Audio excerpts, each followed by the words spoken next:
Hello friends, मैं हूं वरुण और आज की इस वीडियो में आपका बहुत बहुत स्वागत करता हूं। आज हम इंग्लिश का chapter number 9 my son will not अबे अरबी का सेक्शन नंबर 2 करने जा रहे हैं। वीडियो को स्टार्ट करने से पहले अगर आप हमारे चैनल पर नए हैं या चैनल को अभी तक सब्सक्राइब नहीं किया है तो प्लीज़ सब्सक्राइब करें और बेल आइकन को प्रेस करें ताकि हमारी वीडियोज़ की नोटिफिकेशन आप तक पहुँचती रहे। तो आइए स्टार्ट करते हैं। Section number 2, how did Ved's family react to his blindness. Ved की फैमिली उसकी ब्लाइंडनेस पर, अंधेपन पर कैसे रिएक्ट करते थे। वर दे वेरी अनहैप्पी और did they think he would recover. क्या वह बहुत ही ज़्यादा दुखी थे, अनहैप्पी, ठीक है, या फिर उन्हें लगता था क्या उन्होंने कभी सोचा था कि वह जो है वो कभी ठीक हो पाएगा या रिकवर कर पाएगा। What did they do about his problem. उन्होंने उसकी जो प्रॉब्लम थी अंधेपन की, उसके बारे में क्या किया। It was good that I lost my sight when I did, because having no memories of seeing, there was nothing to look back to, nothing to miss। ठीक है, यानी जो वेद है, जो राइटर हैं, वो बता रहे हैं कि बहुत ही अच्छा हुआ कि मैंने अपनी आंखें खो दी थी, क्योंकि जब मैंने अपनी आंखें खोई तब मेरे पास कोई भी मेमोरीज नहीं थी देखने के लिए।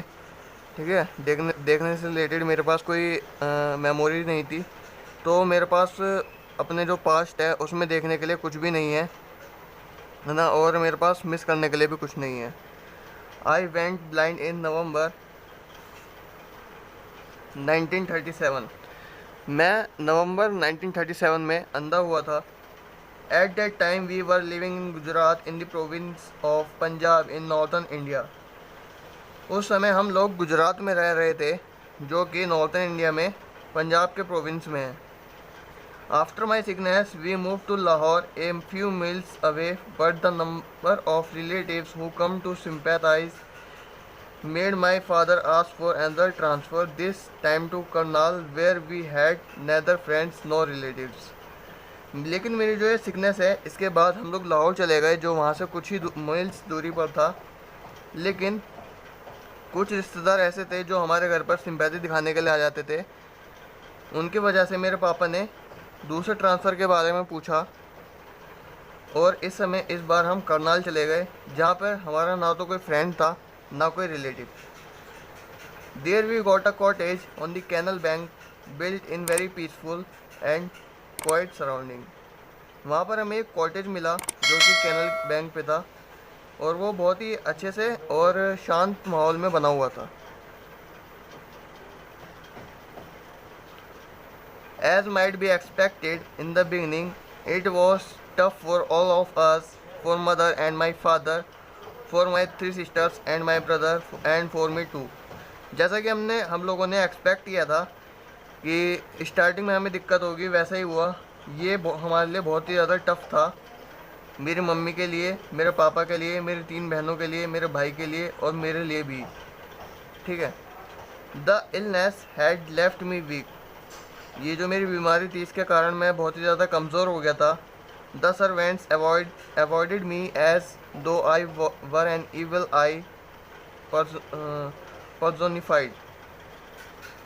जो मेरे सर्वेंट्स थे, जो मेरे घर में नौकर थे, वो लोग मुझे एक दुश्मन की तरह देखते थे। उनको ऐसा लगता था कि मैं उनका एक दुश्मन हूँ, और मुझे अपने दुश्मन की निगाहों से देखते थे।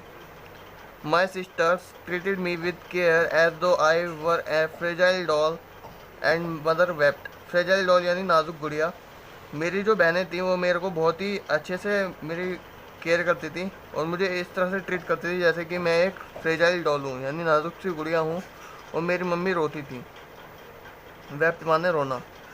My father, who was a doctor in the public health service, was grateful that I had got prompt and good medical treatment, for delay would have affected my mind or endangered my life। मेरे पापा, जो public health service में एक बहुत अच्छे doctor हैं, वो बहुत खुश हुए कि उनकी वजह से मुझे एक बहुत ही अच्छा और बहुत ही जल्द, प्रॉम्प्ट यानी बहुत ही जल्दी, मुझे एक अच्छा मेडिकल ट्रीटमेंट मिला। और अगर इस ट्रीटमेंट में अगर देरी होती तो ये मेरे माइंड पे अफेक्ट करता, या फिर मेरी जो लाइफ है वो भी खतरे में पड़ सकती थी। But he like the rest had no hope. लेकिन बाकी लोगों की तरह उनको भी कोई होप, आशा नहीं थी। होप यानी आशा। उनको भी कोई आशा नहीं थी कि मैं अपने जीवन में कभी भी देख पाऊँगा।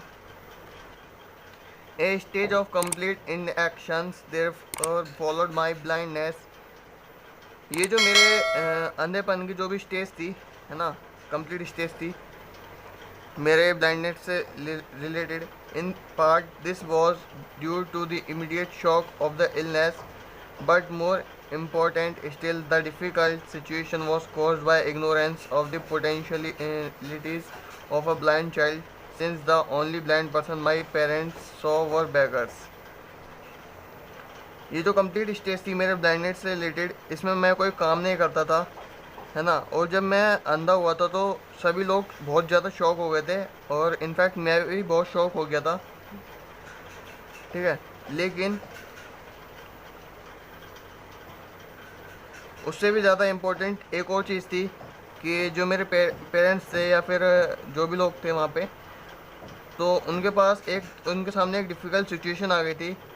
वो डिफ़िकल्ट सिचुएशन ये थी कि जो बच्चा है, इसकी जो ब्लाइंडनेस है, हम इसको इग्नोर करें या फिर इस पर कोई एक्शन लें, ठीक है। ये बहुत बड़ी सिचुएशन आ गई थी, क्योंकि मेरे माता पिता ने सिर्फ जो ब्लाइंड पर्सन होते हैं ना, उनको सिर्फ भीख मांगते हुए ही देखा था। बट नाउ बाय फेट और by the will of God, blindness had struck not only a child of the well-to-do, but that of an excellently trained doctor who found his training in this instance useless. लेकिन अब ये जो भगवान है, भगवान में विश्वास के द्वारा या फिर उनके विल के द्वारा, है ना, भगवान में विश्वास के द्वारा या भगवान की दुआ के कारण ये जो ब्लाइंडनेस हुई थी, ये उस बच्चे को हुई थी जिसके पिता एक बहुत ही एक्सीलेंट ट्रेन डॉक्टर हैं, है ना, जो कि इस समय अपने आप को, अपनी जो इनकी जो ट्रेनिंग है उसको यूजलेस पा रहे हैं। Still his wide medical experience had prepared him for an acceptance of this tragedy, and he understood that any course of action must begin with the realization that I would be blind for the rest of my life. लेकिन अभी भी ये जो medical experience है इनका, ठीक है, उसने इनको बहुत ही ज़्यादा बेहतर बना दिया, क्योंकि ये स्टार्टिंग से ही मेडिकल में काम कर रहे हैं, है ना, और इस एक्सपीरियंस के द्वारा उनको ये मानना ही पड़ेगा कि ये एक दुर्घटना हुई है, और ये इनको समझना ही पड़ेगा, ठीक है, और उनको ये रियलाइज़ करना पड़ेगा कि ये जो इनका लड़का है वेद, है ना, वो कभी भी अपने लाइफ में देख नहीं पाएगा। तो ये था आपका सेक्शन नंबर 2। अगर आपको पसंद आया हो तो वीडियो को लाइक करना, चैनल को सब्सक्राइब करना और बेल आइकन को प्रेस करना, ताकि हमारी वीडियोस की नोटिफिकेशन आप तक पहुंचती रहे, और अपने फ्रेंड्स के साथ शेयर करना मत भूलना। Thank you.